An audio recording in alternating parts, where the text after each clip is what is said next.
Assalamualaikum warahmatullahi wabarakatuh.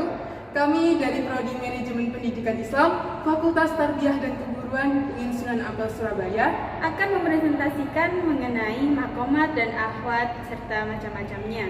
Tujuan kami di sini untuk memenuhi tugas mata kuliah Akhlak Tasawuf.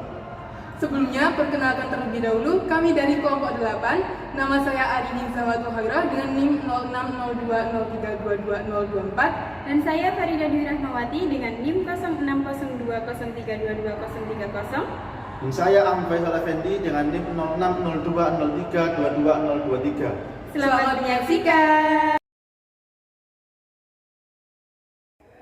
Pengertian makomat dan akhwat secara bahasa dan istilah.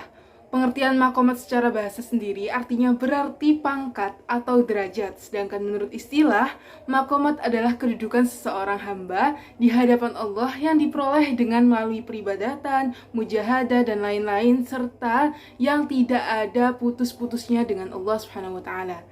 Pengertian akhwat secara bahasa artinya keadaan atau sesuatu yang singgah di dalam hati. Sedangkan secara istilah, ahwal adalah suatu keadaan atau kondisi yang dirasakan seorang yang mengiringi makom tertentu dan seorang tersebut tanpa daya dan upaya.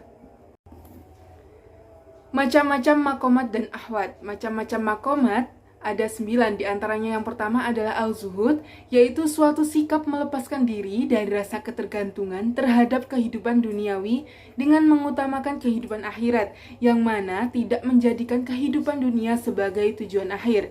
Yang kedua yaitu at-taubah, yaitu rasa penyesalan yang sungguh-sungguh dalam hati, disertai permohonan ampun, serta meninggalkan segala perbuatan yang menimbulkan dosa.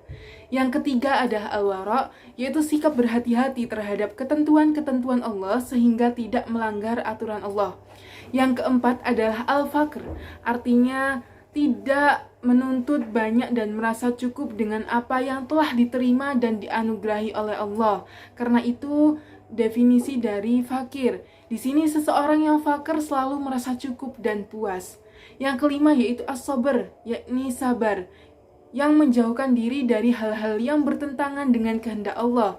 Demikian juga ketika mendapatkan cobaan dari Allah, menampakkan sifat-sifat yang bercukupan sekalipun hidup dalam kekurangan. Yang keenam yaitu tawakal, membebaskan diri dari segala ketergantungan dan menyerahkan diri kepada qadha dan qadarnya Allah. Yang ketujuh yaitu rela atau ridho, yang artinya menerima dengan rasa puas terhadap apa yang telah dianugerahkan Allah Subhanahu wa Ta'ala. Yang kedelapan yaitu mahabbah, yakni mencintai dan menuju keridhaan Allah, karena hanya Allah yang maha besar, maha penguasa, maha suci, maha pencipta, dan maha pemberi. Yang terakhir yaitu makrifah. Secara etimologi berarti mengetahui atau mengenal. Jadi makrifah artinya mengenal Allah dengan mata hati. Selanjutnya adalah ahwal yang sering dijumpai dalam perjalanan sufi. Dalam ilmu tasawuf dikenal dengan beberapa ahwal sebagai berikut. Yang pertama, muhasabah dan muraqabah.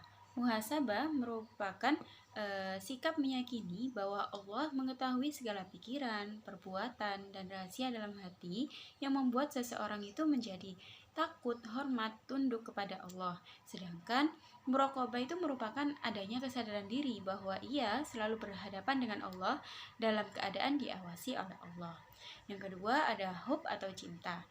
Maksud dari cinta ini cinta seorang hamba kepada Allah. Dalam pandangan tasawuf, hub pada dasarnya anugerah yang menjadi dasar pijakan ahwal, sama seperti taubat yang menjadi dasar pijakan makom. Kemudian yang ketiga ada raja dan khauf.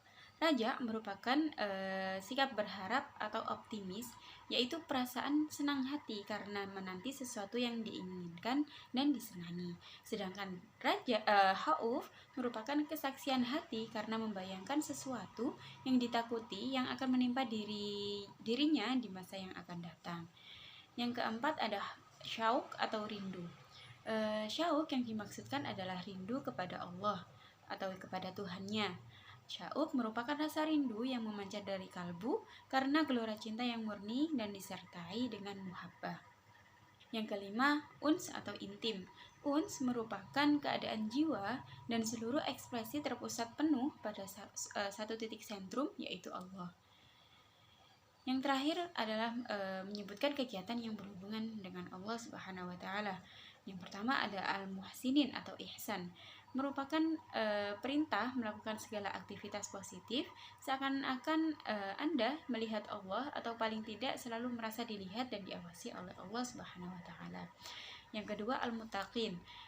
Al-muttaqin diartikan sebagai perbuatan menghindari ancaman dan siksaan dari Allah dengan jalan melaksanakan perintahnya dan menjauhi larangannya. Kegiatan yang berhubungan dengan Allah selanjutnya adalah al-muqsitin, yang bermakna berlaku adil. Namun, tidak ditemukan bunyi Al-Quran yang menyatakan bahwa Allah menyukai orang-orang yang adil, tetapi ditemukan perintah menegakkan al-qist. Yang keempat adalah al-mutatahhirin, diartikan sebagai kesucian dan keterhindaran dari kotoran atau noda. Contohnya, larangan seorang suami mencampuri istri yang sedang haid. Yang kelima adalah at-tawwabin, berarti kembali ke posisi semula. Manusia dilahirkan dalam keadaan suci, yang mana hendaknya manusia yang berdosa segera bertaubat agar kembali suci. Yang keenam adalah as-sabirin, yang berarti sabar. Seorang yang sabar akan menahan diri, dan Allah memerintahkan sabar dalam menghadapi yang tidak disenangi maupun yang disenangi. Yang ketujuh adalah al-mutawakkilin, diartikan mewakilkan. Perintah tawakal kepada Allah dalam Al-Quran ditemukan sebanyak 11 kali. Maka dari itu, dalam setiap aktivitas kehidupan kita, seorang muslim dituntut untuk berusaha sambil berdoa, dan setelah itu, ia dituntut untuk berserah diri kepada Allah. Yang kedelapan adalah kerjasama dan network. Ciri khas ajaran Islam adalah kebersamaan dalam segala aktivitas positif, baik dalam melaksanakan ibadah ritual maupun dalam melaksanakan aneka aktivitas. Itu sebabnya sholat berjamaah lebih utama daripada sholat sendirian. Yang kesembilan adalah akhlak mulia. Dinyatakan bahwa ada 4 sifat khusus yang disebut oleh Quran Surat Al-Ma'idah ayat 54 yang menjadi sebab tercurahnya cinta Allah kepada manusia, yaitu bersikap lemah lembut terhadap orang-orang mukmin, mulia atau memiliki harga diri dan bersikap tegas terhadap orang yang kafir, berjihad di jalan Allah dan tidak takut kepada celaan pencela. Yang terakhir adalah al-ittiba, berarti meneladani, mengikuti secara sungguh-sungguh. Cinta Allah yang luar biasa akan diraih oleh mereka yang bersungguh-sungguh mengikuti Nabi Muhammad SAW. Sekian presentasi dari kelompok kami. Apabila ada kata yang kurang berkenan, Mohon maaf sebesar-besarnya. wassalamualaikum warahmatullahi wabarakatuh.